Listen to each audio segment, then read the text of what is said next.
ప్రజలకి మరి ఏదో టికెట్ ఇచ్చినా కూడా మాదిరిగా రికవర్ అవుతుంది. అతికిస్తే ఏమి రావు, 7 గదులు.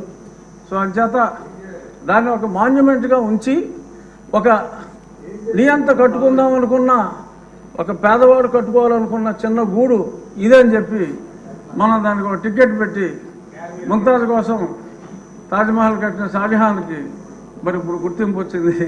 అలాగే దాన్ని మనం ఒక మాన్యుమెంట్గానే వాడుకుని ఒక నియంత కట్టుకున్న చిన్న ఇల్లుగా మనం అభివర్ణించి దాన్ని ఎటువంటి కూల్చివేతలు లేకుండా చక్కగా సౌందర్యంగా దాన్ని మెయింటైన్ చేయాలని చెప్పి టూరిజం మంత్రి గారిని మనస్ఫూర్తిగా కోరుకుంటూ మా విష్ణుకుమార్ రాజు గారు చెప్పిన చర్యలు ఎక్కడొద్దు, చర్యలు చాలా అట్లకు ఉందని తెలియజేస్తూ నమస్కారం. రామకృష్ణబాబు గారు, రామకృష్ణ గారు, ఓకే అండి. మీ మనోభావాలన్నీ చూసిన తర్వాత సార్ ఒక్క నిమిషం ఉండండి, పెద్దలందరూ కూడా నిర్ణయిస్తారు కదా. మీ మనోభావాలు చూసిన తర్వాత చాలామంది దీని మీద ఇంట్రెస్ట్గా ఉంది, పబ్లిక్ కూడా ఇంట్రెస్ట్గా ఉన్నారు. దీన్ని సోమవారం నాడు ప్రత్యేకంగా టైం కేటాయింపు చేసి దీని మీద చర్చ జరపాలని పెద్దలు నిర్ణయించారు. సోమవారం నాడు కేటాయిస్తాం. ఇప్పుడు ఒక లాస్ట్ క్వశ్చన్ ఉంది, ఇదే మినిస్టర్ గారు.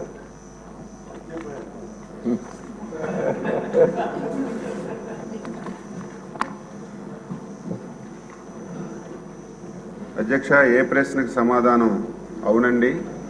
2019-24 మధ్య పట్టు పరిశ్రమ శాఖకు తగినంత బడ్జెట్ కేటాయించబడలేదు.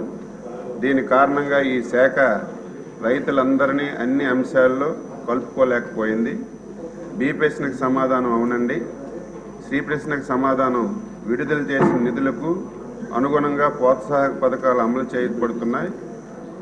54.12 కోట్లు అదనపు బడ్జెట్ విడుదల చేసిన వెంటనే పెండింగ్లో ఉన్న ప్రోత్సాహకాలన్నీ విడుదల చేయబడతాయి. డి ప్రశ్నకు సమాధానం ప్రస్తుతం రాష్ట్రంలో సిల్క్ సమగ్ర MGNREGS ద్వారా RKVY మరియు SDS వంటి వివిధ పథకాల ద్వారా పట్టు పరిశ్రమ మరియు మల్బరీ రైతులకు మద్దతు ఇవ్వడానికి ప్రభుత్వం అన్ని చర్యలు తీసుకుంటుంది.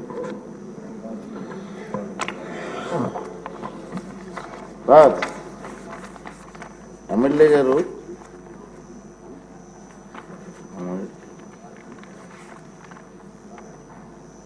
విజయ్ చంద్ర గారు, పార్వతీపురం ఎమ్మెల్యే గారు,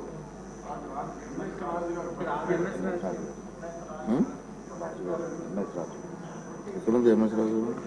అధ్యక్ష, ఎంఎస్ రాజు గారు, ఎంఎస్ రాజు గారు